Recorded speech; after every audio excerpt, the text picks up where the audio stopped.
अस्सलाम वालेकुम।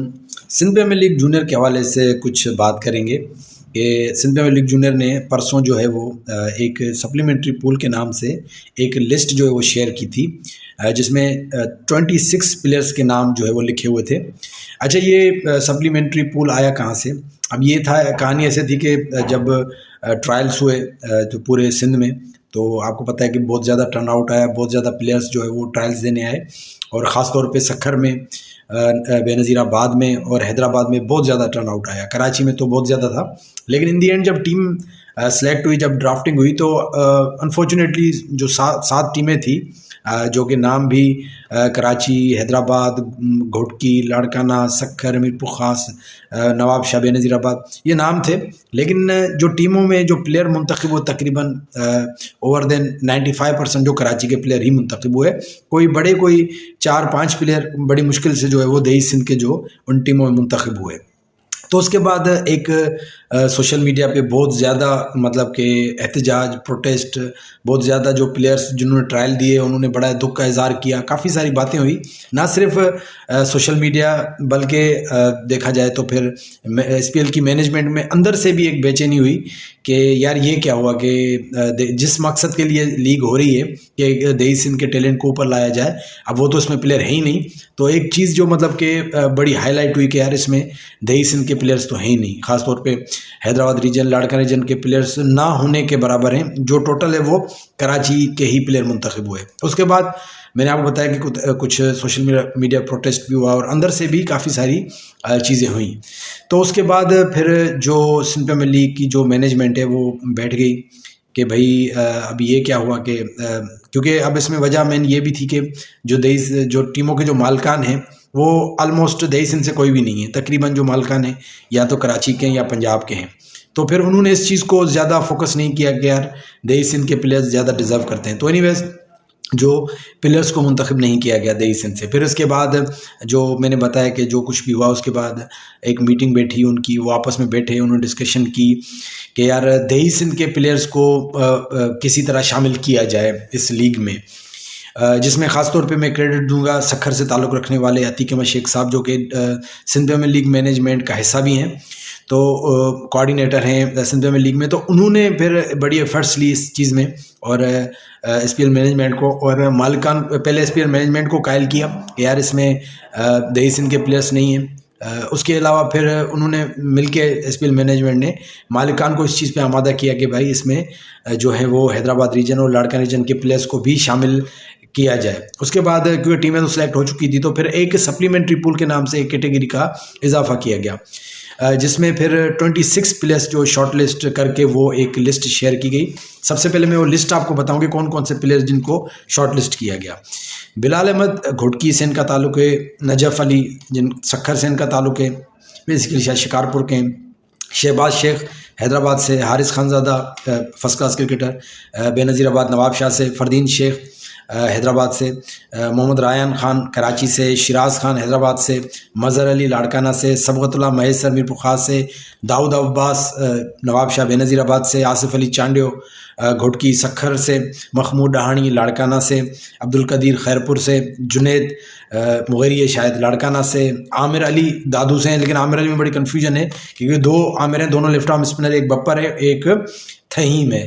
तो मेरे ख्याल में जहाँ तक मैंने मालूमात ली थी, आमिर अली थहीम जो है वो दादू से, ज़हीर अहमद बदीन से, अली अब्बास मीरपुर ख़ास से, जैद बिन शरीफ जो कि टॉप विकेट टेकर थे all over the Pakistan under-19 के, वो मीरपुर ख़ास से, मोहम्मद अशरफ सक्खर से, मोहम्मद मुआविया कराची से, ग़ुलाम मोहम्मद बेनज़ीराबाद नवाब शाह से, मुज़म्मिल अली घोटकी से, अब्दुल वहाब शहीद बेनज़ीराबाद नवाब शाह से, और अहमद फ़ारूक, हसन आसिम, शेरोज़ खान, तीनों कराची से।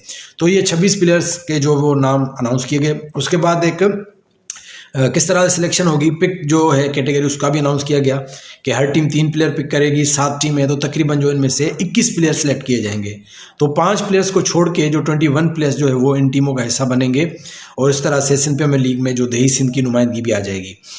अच्छा, इसमें फिर एक चीज़ ये पता चली कि एक मीटिंग और होने वाली है जिसमें मालिकान को इस चीज़ पे भी कायल किया जाएगा कि इस कैटेगरी में से एटलीस्ट वन प्लेयर जो है वो टीम 11 में इंक्लूड होना चाहिए, क्योंकि ऐसे नहीं कि सिर्फ टीम में शामिल किया जाए बल्कि 11 में भी उनको शामिल करवाने के लिए इसमें भी अतीक अहमद शेख साहब का बड़ा अच्छा किरदार है कि उन्होंने ये चीज़ समझी कि सिर्फ इनको पिक नहीं करवाना बल्कि इनको प्लेइंग 11 में भी शामिल करवाना है। तो एक प्लेयर जो है वो इस पर भी बात चल रही है, मीटिंग है मेरे ख्याल में कल तो या आज शायद, तो उनको कायल किया जाएगा कि भाई एक प्लेयर को आपने 11 में शामिल करना है। प्लस में कल जो है वो मीटिंग भी है, और कल ये जो मीटिंग नहीं, कल जो ड्राफ्टिंग भी है, ड्राफ्टिंग ये ऑनलाइन नहीं आएगी, लाइव नहीं होगी, ये ड्राफ्टिंग जो टीम मालिकान बैठेंगे और आपस में जो ये पिक करेंगे, और कल या तो लेट नाइट में ये जो 21 प्लेयर्स हैं वो अनाउंस हो जाएंगे, या तो फिर परसों जो है वो सिंध प्रीमियर लीग के पेज पे ये जो है तमाम प्लेयर्स के नाम आ जाएंगे।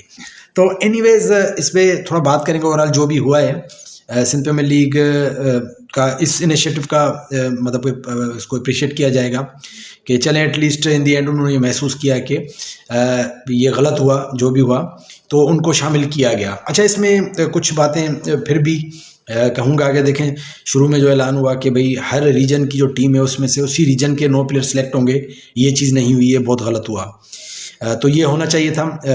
तो अगर आप ये रूल कर देते तो भले कोई भी मालिक होता तो वो मजबूर होता कि उसको उसी रीजन में से ही प्लेयर्स लेने पड़ते, या एटलीस्ट आप ऐसी कैटेगरी बना लेते कि भाई एटलीस्ट जैसे भी सप्लीमेंट्री पूल बनाया गया तो पहले ही बना दिया जाता कि एटलीस्ट हर टीम में हाफ प्लेयर जो है वो तकरीबन 6 या 7-8 प्लेयर ऐसे होंगे जिनकी नुमाइंदगी दही सिंध से हो, ताकि एक समझ आए कि सिंध प्रीमियर लीग का जो है वो मकसद क्या है। उसके अलावा जो ग्राउंड जो मूव हो गया, ये अगर नहीं होता तो ज़्यादा बेहतर होता, क्योंकि दही सिंध में जो क्रिकेट देखने का जो क्रेज़ है वो कराची में नहीं है। कराची में हमने देखा है कि जब बड़े बड़े इंटरनेशनल मैचेस होते हैं तो बड़ी मुश्किल से क्राउड आता है, क्योंकि वहाँ पे क्रिकेट इतनी ज़्यादा है, इतने ज़्यादा ग्राउंड है, तो लोगों की देखने की वो दिलचस्पी नहीं है। अगर यही मैच नवाबशाह में या सिंध के किसी भी शहर में, दही सिंध के किसी भी शहर में होता तो आवाम जो है वो हज़ारों के तादाद में आता और आप जो हकीकी मानों में इस लीग को एंजॉय करता। लीग के हवाले से कि लीग कब स्टार्ट हो रही है या पीसीबी के साथ जो इनका इशूज़ था उसके हवाले से अभी कोई डिटेल्स मेरे पास नहीं है जो मैं आपके साथ शेयर करूं। बाकी ये है कि ये टीमें फाइनलाइज जो है वो परसों हो जाएंगी मेरे ख्याल में।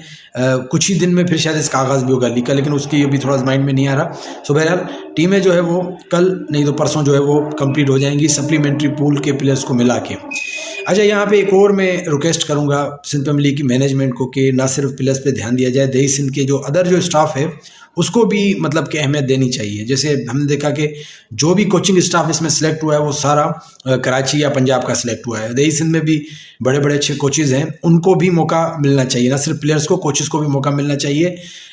तो इस तरह की भी कोई तरतीब हो कि कम से कम कि जो यहाँ के जो अच्छे कोचेज़ हैं उनको एक एक को शामिल किया जाए टीम में। प्लस में जो एम्पायर्स हैं, जो स्कोरर्स हैं, जो दही सिंध के, उनको भी शामिल किया जाए, क्योंकि हमने देखा कि प्लेयर्स पे तो हर कोई फिर भी बात करता है और प्लेयर्स के लिए लड़ता है, फाइट करता है, लेकिन जो ऑफिशियल्स हैं, जो स्कोरर्स हैं, जो रेफरीज हैं, जो एम्पायर्स हैं, उनको उनके लिए कोई भी मतलब ना बात करता है। तो दही सिंध में वो भी हैं, उनको भी मौका मिलना चाहिए। तो ओवरऑल ये सिंध प्रीमियर लीग के हवाले से अपडेट थी। उम्मीद है कि कंप्लीट डिटेल आपके पास आ गई होगी। अगर फिर भी कोई चीज़ आप पूछें तो जो वैलिड जो चीज़ है वो ज़रूर पूछेगा, मैं रिप्लाई करूँगा। और अपना बहुत ख्याल रखिएगा। अल्लाह हाफ़िज़।